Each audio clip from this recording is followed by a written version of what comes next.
أجمعين سيدنا وسيد الأولين والآخرين حبيبنا وحبيب إله العالمين إمام المرسلين وخاتم النبيين أبي القاسم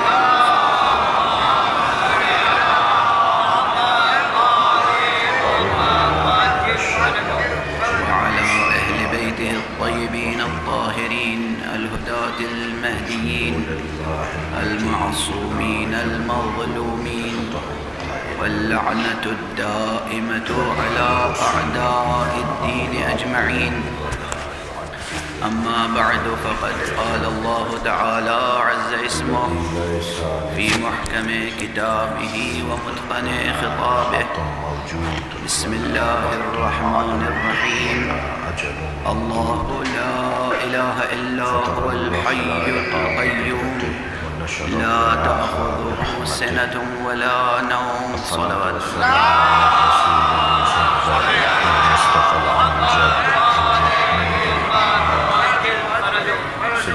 ایک مرتبہ اور بلند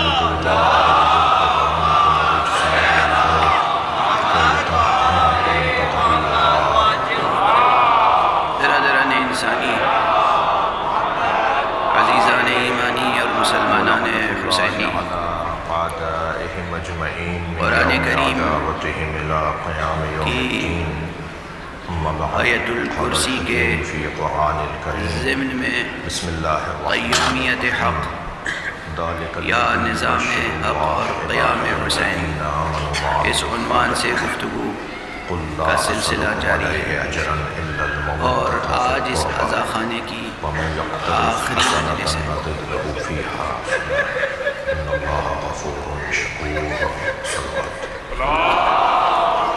بہت انتظار رہتا ہے حاجات کی برابری کے لیے اور ایسی صورت کے ساتھ محرم گزر گیا. کے لیے آپ سب اپنے عزیزوں کو بہرحال میرے یہاں شریف انشاءاللہ اگر زندگی والدہ سیدہ نے وفا کی تو یہ گفتگو پھر جاری آپ رہے گی. جن کا حق ہماری گردنوں پر ہے گفتگو کا آغاز ہوا ہے، ان مرحومین کو جہنم ابھی کے گفتگو لیے بلند تر سلام. کسی منزل تک نہیں پہنچی. اب یہ مقرر عرض کرتا رہا ہوں لیکن یہ اس مقرر جملے میں بھی سکھایا ہے، پڑھایا ہے ہمیں، جو کیفیت مجھے محسوس ہوتی ہے لے کر گئے ہیں ہمیں ولایت اہل بیت اس لیے کہ اس مقرر جملے میں بھی جو عظمت قرآنی سامنے آتی ہے خاص طور پر اس وہ اپنی جگہ مسلم ہے. کی حفاظت میں کہ یوں تو قرآن مجید کی ہر آیت بے پناہ ہے ہم سب کو مد نظر رکھتے لیکن ہوئے آیت الکرسی جس میں احاطہ ذات الہی کا بیان ہے وسع کرسیہ السماوات والارض.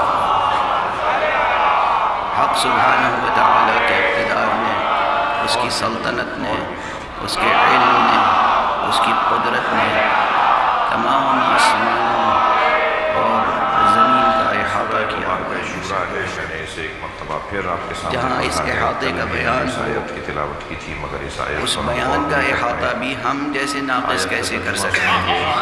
اشارہ ہو رہا ہے ذالک الذی یبشر اللہ آیت الکرسی عبادہ الذین آمنوا مکمل آیت الکرسی تو اپنی جگہ، اگر کئی برس تک یہ گفتگو کا سلسلہ جاری رہے تو آیت الکرسی کے مطالب ختم ہونے والے نہیں ہیں. جو اللہ نے اپنے لیکن خود اس میں مبارک الحی صاحبان القیوم. ایمان بھی ہیں اور صاحبان کردار بھی ہیں. میں نے گزارش کی کہ مومنوں تمام کو اسماء حسنہ اس الحی القیوم میں سنو. بشارت اللہ کی ہے.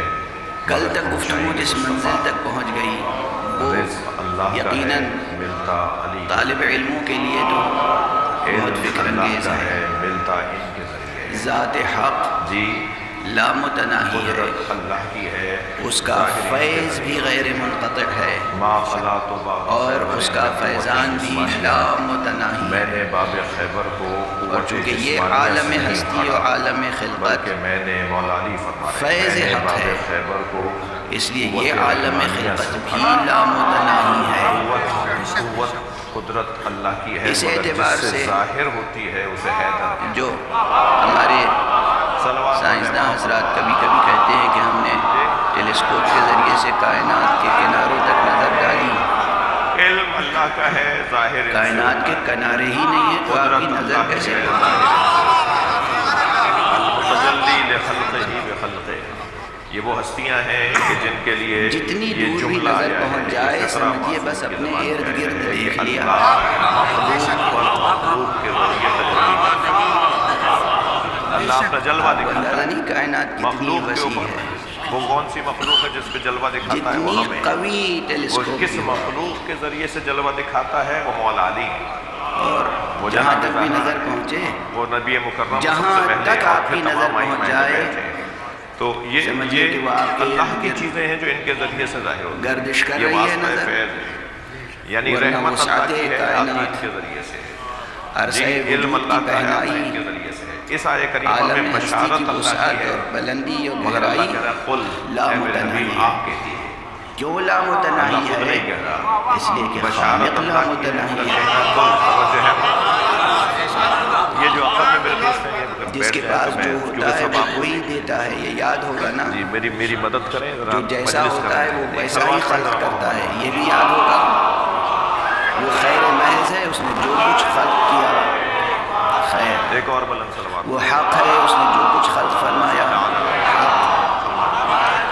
وہ حی ہے، اس نے جو کچھ خلق فرمایا اس میں بھی حیات کی تجلی ہے۔ جو کچھ بھی آپ کو نظر آتا ہے اس میں حیات کی کوئی نہ کوئی رمق ہے، آپ اسے درک کر سکیں یا درک نہ کر سکیں۔ یہ ذالک الذی یبشر اللہ، یہ وہ عظیم بشارت ہے جو اللہ نے دی ہے مسئلے ان دقیق بندوں چھڑ کو جو جاتے ہیں۔ ایمان والے بھی ہیں، جو کردار والے بھی ہیں۔ کیا بشارت ہے؟ کون جس دے چیز گا؟ کو آپ جماعت سمجھتے ہیں، آپ پہنچا دیجیے، یعنی اللہ کی بشارت نبی کے اس کو ذریعے سے۔ وجود حاصل تو ہے، ایک جملہ اور ہدیہ کر دوں یہیں پر، اور اگر کہ وجود رحمت کا اللہ کے کی ہے قائل جو ہوں گے آتی آپ ہے تو نبی کے حیات ذریعے، بشارت مسابق اللہ کی ہے جو وجود پہنچے ہے، گی نبی کے ذریعے، اور لعنت بھی اللہ کی حیات ہوتی ہے جو مباہلے میں ان کے ذریعے۔ مسابق وجود ہے، یہ بہت ہی غریب کلمہ ہے آپ کے لیے۔ فنجعل لعنت اللہ علی مگر الکاذبین۔ دیکھیے اور پھر ہم مثال مباہلہ سے وہ کریں گے لوگ اور اللہ اعتراض کی کرتے ہیں، یہ لعنت قرار بہت دیں مشکل گے الفاظ چیزوں لے پر۔ آتے ہیں۔ تو یہ ساری چیزیں اللہ کی طرف سے مشکل آتی ہیں الفاظ اور ان کے ذریعے سے لے آتی آنا ہیں۔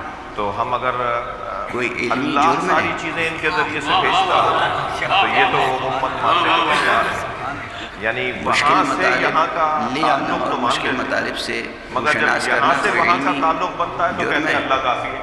یا علمی مطالب کا ہمیں قبول کسی نہ وسیلے کی کرنا ضرورت علمی نہیں جرم ہے، ہے۔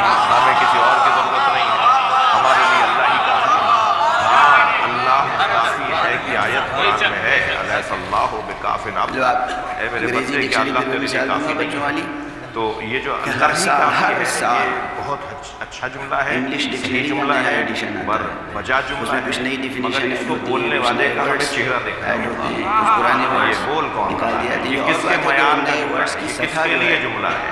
وہ اللہ معنوی اعتبار کافی سے ہے بدلنے کا میں کہ جملہ، ہر سال دیکھیے تو اس کے علاوہ ایک اور جملہ بھی کیفیت، کہا سیاق گیا، سباق کے قرآن اعتبار کافی سے، ہے۔ تہذیبی یہ اعتبار سے، قرآن ثقافتی کافی ہے اعتبار کا سے وہ جملہ پست کون سے بول رہا ہے؟ قرآن پستر کافی ہوتی ہے چلی وہ جاتی ہے۔ بولے، یہ ایک الگ بحث وہ ہے، بولے کہ جس پہ مگر قرآن اضافہ اترا کچھ ہے۔ نہ کچھ ہو رہا ہے، قرآن کافی ہے کبھی کبھی کچھ نبی اچھی بولے یا اصطلاحیں علی بھی بولے۔ اضافہ ہو جاتی ہیں۔ قرآن کافی ہے وہ بولے کہ جنہیں تورات آپ کیوں اس کے لیے بات پر تورات کی مصر اب ہیں کہ ضرورت جو نہیں، ڈکشن آپ یعنی کا، قرآن جو کافی ہے لفظیات اب کا حضور کی ضرورت نہیں، انجیل کی ذخیرہ اور ضرورت جو نہیں، اسلوب اب آپ ہمیں کا تورات کی 100 ضرورت برس نہیں۔ پہلے تھا یا قرآن 200 کافی برس یہ پہلے مطلب تھا ہے۔ یا 400 برس قرآن پہلے تھا، کافی ہے وہی وہ باقی بولے ہے۔ جو قرآن کو جانتا ہو۔ امت تو الف لام میم کے نیچے ترجمہ بھی الف لام میم لکھے یہ جمود کس لیے؟ جو ترجمہ نہ کر جسے سکتے ہو باقی وہ رہنا ہے تفسیر کیا وہ کریں باقی گے؟ رہے گا، چاہے آپ پھر وہ بگاڑنا تعویل چاہیں۔ کیا سمجھیں گے؟ لہذا قرآن کافی ہے، اللہ کافی ہے کہ جملے بہت اچھے ہیں،